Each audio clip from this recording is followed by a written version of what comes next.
ठिकराठो भरिसां ॻोठ लठवारे में मौजूदु आहियूं, जितां कल राति जेके हिननि जा नौजवान हुया बलोचिस्तान जे इलाइक़े तफ्तान ऐं उनजे भर में जेको निजी कंपनी जे में मज़दूरी कंदा हुआ, जेके गुज़िरियल राति वापसि अची रहिया ईद मल्हाइण जे लाइ, त उहे नौशकी जे भरिसां जेके आहिनि उहे हथियार बंदि नथा अगवा थी विया आहिनि।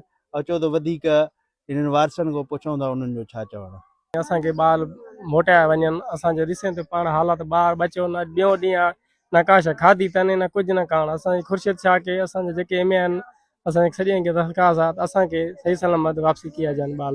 असांजे ॿार ॻनि मज़ूरी ते पोरिया करण ॻनि, असांजे ग़रीब से असां पोरिया कर खाऊं अथऊं।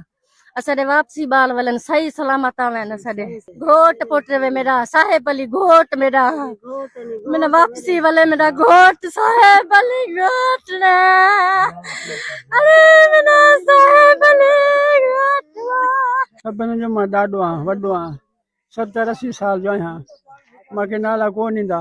मुंहिंजा बच्चा आहिनि, असांजे ग़रीब कमाइनि था, पोरियो कनि था, भॼनि डुकनि था, शाम जो मोटी सां ख़ुशि था थियूं। असांखे वॾा जेके आहिनि महिरबानी करनि असांजी तव्हां खपे असांखे। मुंहिंजो पुटु लापता आहे, पुट सिराज अली कमाए जे ख़ातिर वियो कंपनी ॾे, कप्तान वियल आहे, कप्तान मोटियो अचे पियो ईद लाइ घर मोटी भई ईद कयूं असां ॿारनि सां गॾिजी। असांजा बच्चा लापता आहिनि, असांखे सभु खपे, असांखे बच्चा मिलनि। असां ग़रीब आहियूं, असां रोज़गार वारा माण्हू आहियूं।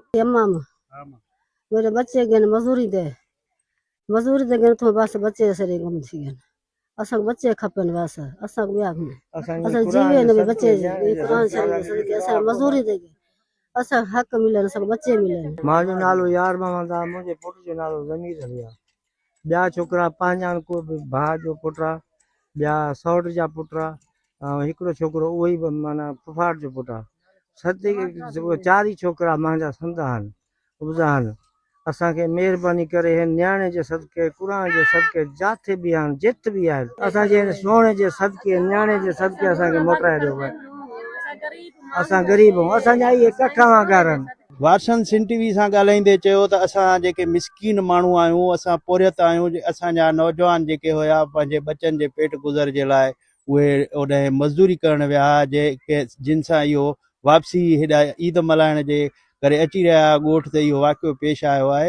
हिननि वफ़ाक़ी सरकार, सिंध सरकार ऐं हितां जे चूंडियल MNA सैयद ख़ुर्शीद अहमद शाह जाम इकरामुल्लाह धारे जो खां इहो मुतालबो कयो आहे त फिलफोर जेके आहिनि उहे नौजवान आज़ादु कराया वञनि, त जीअं हिननि मंझां बेचैनी ख़तमु थी वञे।